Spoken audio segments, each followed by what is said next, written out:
మనం ఈశ్వరుణ్ణి నమ్మి ప్రయత్నాన్ని ప్రారంభం చేస్తే ఆ ప్రయత్నంలో మన చేయి దాటి జరిగేటటువంటి పరిణామాలని ఈశ్వరుడు దిద్దుతాడు, దిద్ది దాన్ని ఫలవంతం చేస్తాడు. అందుకే వారు ఆ స్వామి చెప్పినటువంటి మాట యందు పరిపూర్ణమైన విశ్వాసంతో క్షీరసాగర మథనాన్ని ప్రారంభం చేశారు. ఆ పాలవిల్లి లోపల అప్పటికప్పటికి మందరాగము తిరుగన్ చెప్పిడిదేమున్నది అజుని చెవులు చిందరగునియన్ అన్నారు. ఆ మందర పర్వతాన్ని పాలసముద్రంలోకి దించి వాసుకుని చుట్టి ఆ క్షీరసాగర మథనం చేస్తుంటే వచ్చినటువంటి చప్పుట్ట ఎంత భయంకరంగా ఉందంటే ఆఖరికి సమాధి స్థితిలో ఉండి సృష్టి చేసేటటువంటి చతుర్ముఖ బ్రహ్మగారి చెవులు కూడా గింగురుమన్నాయిట.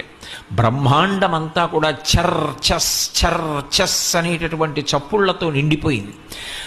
మొట్టమొదట హాలాహలం వచ్చింది. ఆ హాలాహలాన్ని పరమేశ్వరుడు పుచ్చుకున్నాడు.